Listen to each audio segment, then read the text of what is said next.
Good day, ladies and gentlemen, welcome back. It's been a long time since I've done a video, but we've got the biggest fight of the year so far coming up at the AT&T Stadium in Arlington, Texas, when local Errol the Truth Spence will be defending his IBF welterweight championship against four-weight world champion, also undefeated Mikey Garcia. Now, when this matchup was announced, I was a little bit underwhelmed and lukewarm about it because, like most of us, I wanted to see Mikey Garcia unify the lightweight division against Vasyl Lomachenko. But as the fight got closer, I got a little bit more into it. I guess the reason why I wasn't so into it in the beginning is because I have this image still of Amir Khan getting knocked cold by Canelo Alvarez in another David versus Goliath matchup. And then, you have to realize that, no disrespect to Amir Khan, but Mikey Garcia is not Khan, and Spence is not Canelo. And the other thing is, fighters are always confident, but sometimes it's a false confidence. Sometimes that confidence runs a bit deeper, and Mikey Garcia has got that into him. He's got that steely look in the eye, and it makes me wonder whether he sees something that others don't. He's got by far a better resume of the two fighters, a better career so far, but better quality of opposition. I mean, he won his first world title at featherweight, and that was the WBO featherweight championship as well as the ring championship, and he beat Orlando Salido for it, and he pretty much had his way with Salido, knocking him down 4 times until a headbutt from Salido broke his nose. Now, and they stopped and went to the cards. Now, that was a Salido that still went on to give Vasyl Lomachenko his first loss, so it was a very dangerous Salido, and that victory looks better and better as the years go by.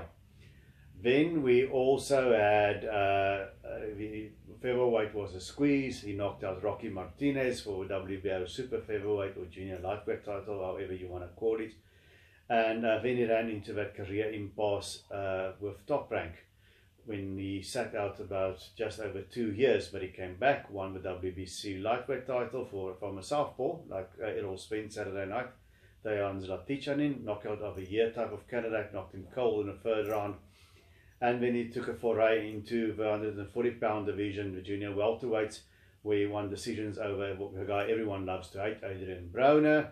And then he also beat Sergey Lipinets for the IBF junior welterweight title, which gave him a world title in a 4th weight. Now, so he has gone close to welterweight.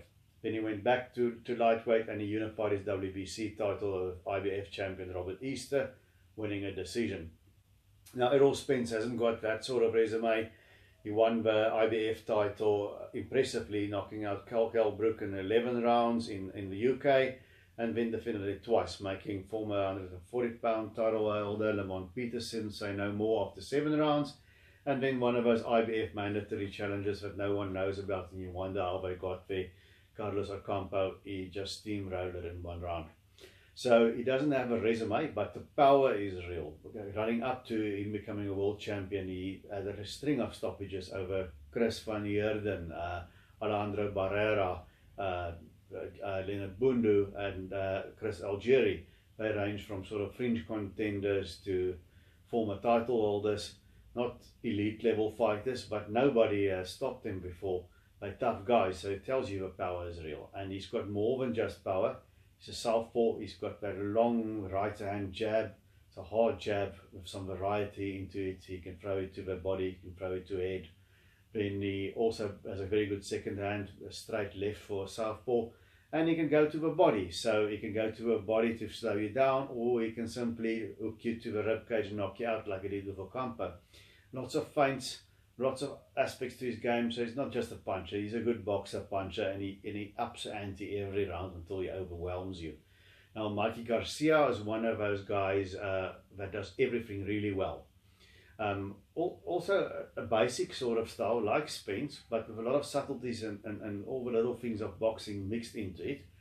I was going to say he does everything really well, but nothing great, but he does have great timing. He can catch you with a very good counter and perhaps put you down like he did to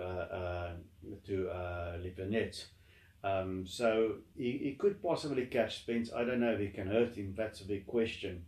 And he will have to, because if Spence just builds momentum and keeps coming in, you've got yourself in a world of trouble. Now, Mikey Garcia likes to fight when his opponent is coming at him. He's not a dancer or twinkle toes, but he likes moving around his opponent and looking for the counters. He only punches when he's in position. So if he has to be the aggressor, like he had to be a bit against Robert Easter, who was much taller, he looks slightly more uncomfortable. So the battle of the jabs here is pivotal. Mikey's going to have to neutralize the Errol Spence jab, and how is he going to do it, being the shorter man?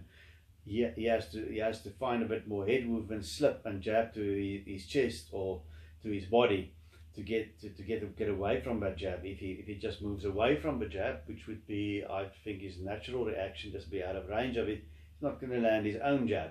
So then he's going to have to jump in the shots and step around him. So it'll be interesting to see how that plays off in the first few rounds, and whether Mikey can actually hurt Errol Spence. So, and I'm not so sure that he can.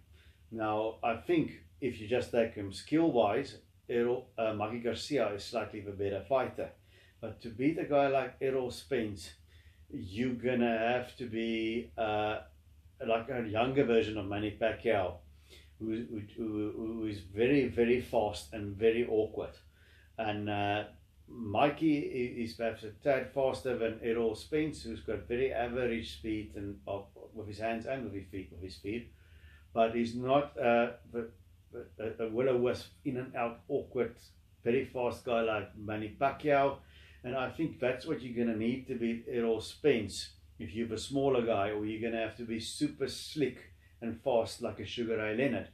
And as good as Mikey Garcia is, he's just not that kind of fighter, and that's what I think will beat Errol Spence. So if I have to make a prediction, I think Mikey might surprise a lot of people. He's going to win a few rounds early on, but he's not going to be able to stay away from enough of Errol Spence's punches, and I doubt whether he can hurt Spence to throw him off his game plan and break his rhythm, and that's what he will need to do.